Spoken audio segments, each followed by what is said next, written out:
Welcome to American Miscellany once again. We're getting into this gorgeous old book from 1865, and we are starting with the introduction.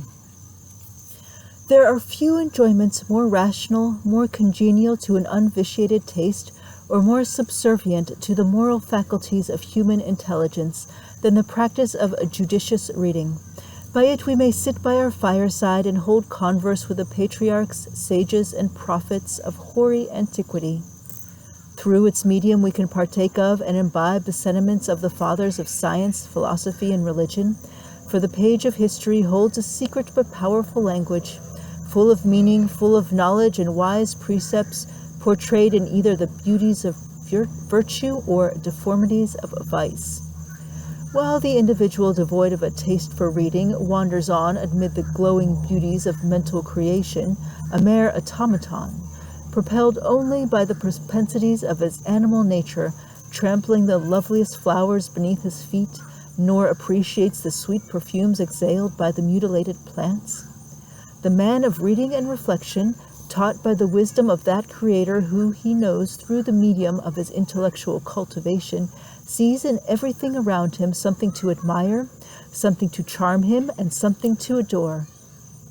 He gathers from every hedge along the pathway of his existence innumerable flowers, whose beauties garnish his tabernacle, and whose perfume will ascend as grateful incense to heaven from the margin of the grave. While the views, meditations, and hopes of the unread man are circumscribed within the narrow limits of his own existence, and he looks back, in the volume of the past, no further than the few brief chapters that have been recorded since his infancy. And in the future his vision terminates at that point where his soul puts off its mortality. The enlightened reader, fraught with the knowledge which books and committed meditation impart, views his life as merely a faint speck within the area of his mental vision. And upon the wings of imagination,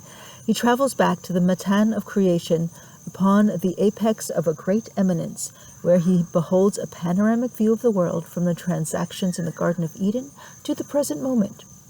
In the political horizon, he observes the patriarchal power and petty sovereignties disappear at the approach of absolute and extended monarchy, and the whole earth governed by four great rulers. Again, he sees these monarchies weakened by luxury and grown unwieldy by conquest, falling by their own weight, and out of their ruins smaller monarchies appearing. These, in their turn, are seen to give way to a mightier, more liberal and enlightened, and we trust, a more enduring power in political government, that of the Republic. Thus he sees power after power alternately destroying and destroyed, and watches with intense interest the progress of events which, operating upon each other in accordance with a great design, have produced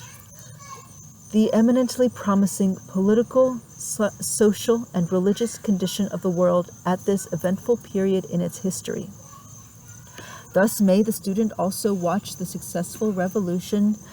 in the great empire of the mind, and while he reads the history of men and nations, he may treasure up lessons of wisdom upon which his country may make large drafts in the hour of peril.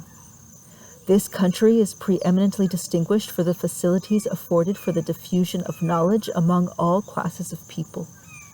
In addition to the admirable system of free schools which universally prevails, and the instruction in the highest seminaries of learning to be everywhere had at a mere nominal cost, there are more books, reviews, magazines, and newspapers published here than it might almost be said in the whole world besides. There being no onerous duties imposed upon them,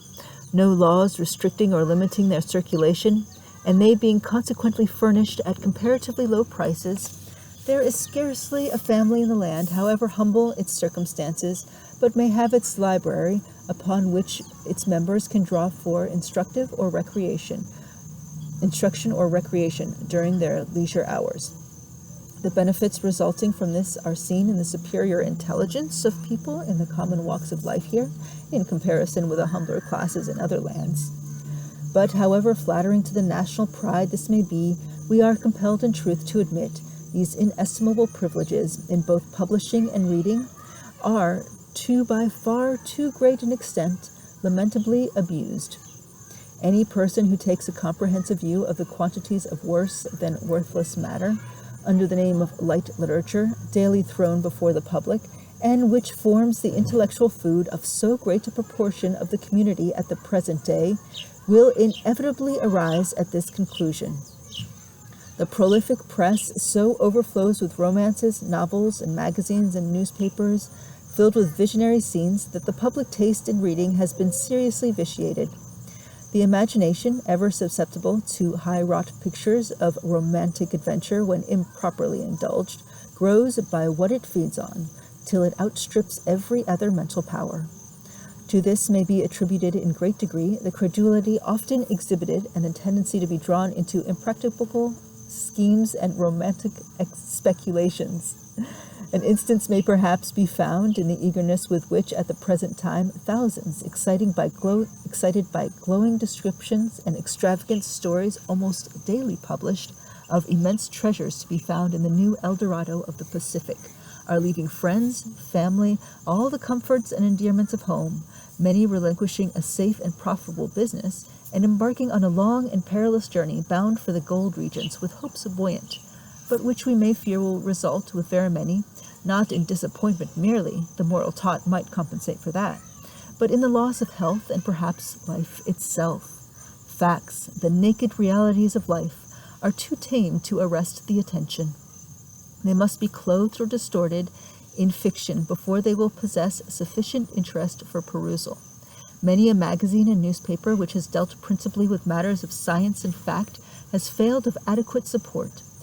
while others, which are filled with fictitious and unnatural tales, romantic incidents, and sickly poetry, riot in abundance. To lend the aid of our humble endeavors in turning this current of taste in reading, thus tending to the broad waste of mental licentiousness into a healthier channel, has been our controlling motive in putting forth this volume, as it has been of the entire series of publications which have from time to time been issued by us. In the preparation of this work, everything which might have an improper tendency has been carefully excluded. Notice, there is nothing of improper tendency in this book. Nor has the design been a negative one merely.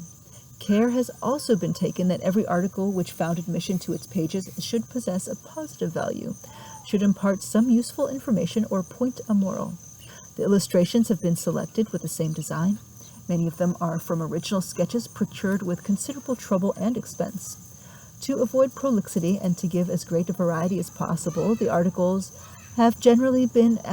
of as limited length as was compatible with justice to the subjects upon which they treated. There were a few exceptions, however, where the importance of the matters treated warranted and required more scope. Among these we would instance Christopher Columbus and the discovery of America.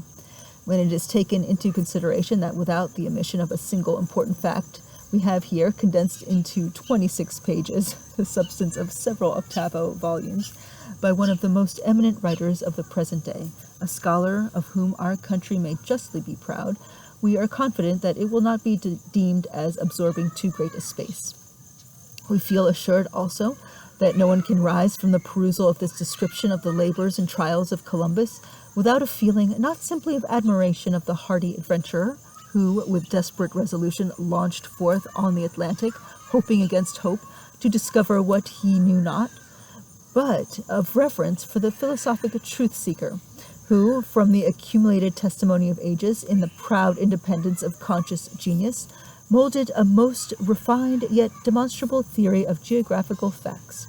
and whose mind, when he set sail from Europe, was so deeply impressed with the weight of historical evidence that he proceeded with confidence and certainty on the voyage which resulted in the discovery of a new world. There are many other subjects treated on which will be found of more than ordinary interest, but our limits will not permit a reference to them in detail.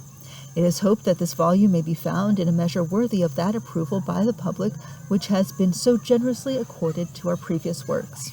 and should its publication tend, in even a slight degree, to encourage a more judicious and salutary taste in reading, we shall feel that we have not labored in vain.